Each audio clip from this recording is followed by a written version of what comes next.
Laert Vasili, doktor, sipas jush, a është Rama i detyruar ta lëshojë Ballukun sepse barazimi 4-4 i gjykatës kushtetuese duket si frikë gjyqtarëve për të marrë vendim? Të përshëndes. Laert, një radhë parë përshëndes përzemërsisht dhe tuaj sukses atje ku je. Po që se të lejojnë kushtet të mirëpresim prapë në 10 shkurt dhe për vendimin gjithçka është për Ramën. Duhet ta dini ju dhe të gjithë shqiptarët se po të mos ishte implikuar Rama, ai është i gatshëm ta zhduk Belindën pa pyet për të fare. Por problemi është se dosjet,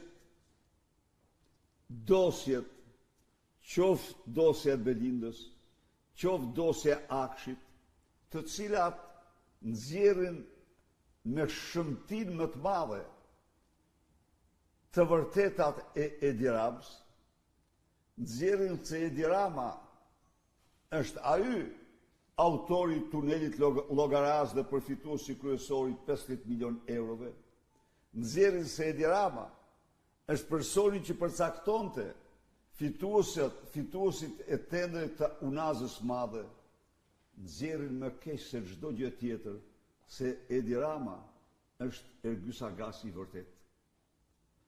Pra, jemi në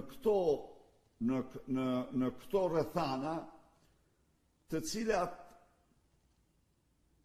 kërkojnë së pari, ta kemi të qartë se Edi Rama do bëjë gjithçka për të shpëtuar lëkurën e tij.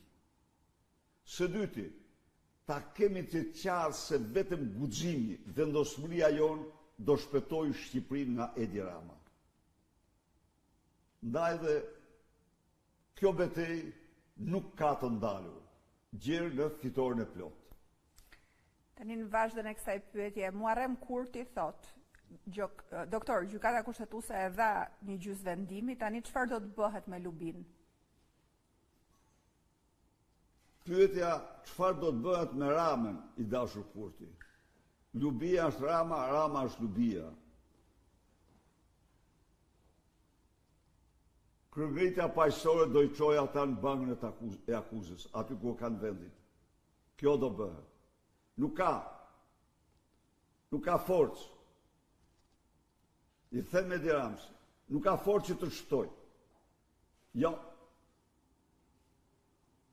Asnjë dhe mos kërko, mos lobo dhe mos kërko. Se në absolute, ne nuk pranojmë dhe nuk do pranojmë asnjë lloj kompromisi përveç ligjit.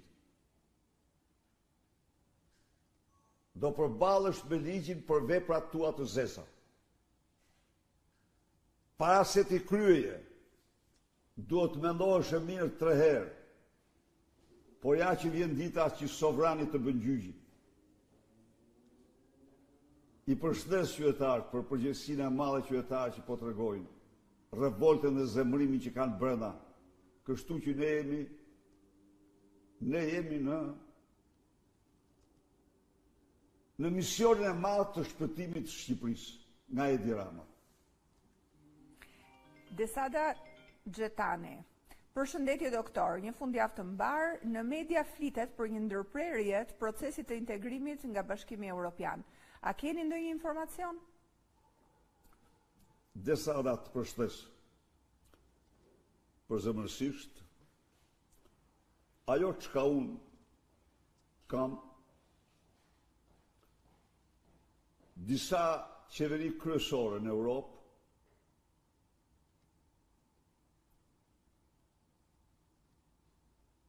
brenda në Komisionin Evropian janë zhvilluar diskutime shumë të veçanta për Edi Ramën. E vërteta, desada mund të them se muaj para këtyre shpërthimit të këtyre skandaleve, qeverit e mëdha patën filluar me ekspert studimin e tij. Por shpërthimi i këtyre skandaleve,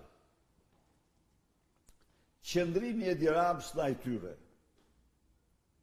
dhe veçarisht them timi atë që është dosja e Akshit, ku tregon se ai që ne qunim koordinator kombëtar për bandat, Ergjys Agasi, ishte vetë Edi Rama në të gjithë aktivitetin e tij, i faktuar nga dishmitar që dinin gjithçka për Akshin, dhe ju siguroj që këto që dim ne sot, do t'ja u them shqiptarëve,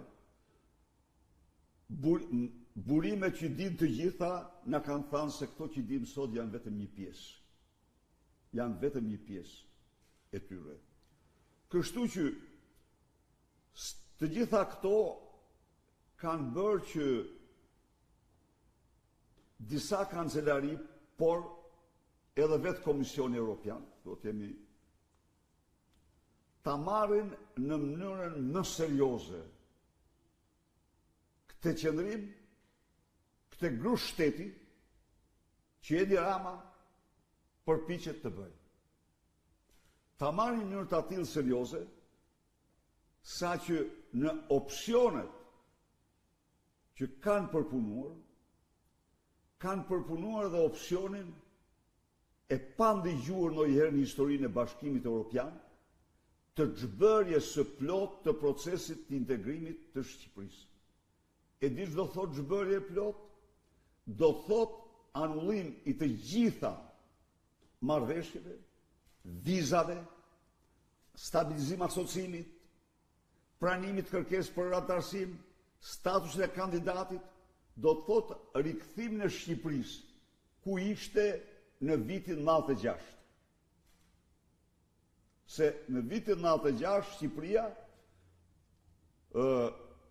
u përfol si kandidate e mundshme për marrëveshje e stabilizim asociimit, sepse ishte në atë kohë Ballkanin e shqyrtonin në kuadrin e ish Jugosllavisë, e shkputën Shqipërinë dhe e lanë në atë fazë, po as u hapën negociata asgjë, do të them, po. Pra, do të thotë që zhbërja e plot do të thotë që Bashkimi Evropian të anullojë çdo lloj marrëveshje me Shqipërinë. Dhe mundet edhe atë të tregtisë lirë që është firmosur në vitin 92-93 tani.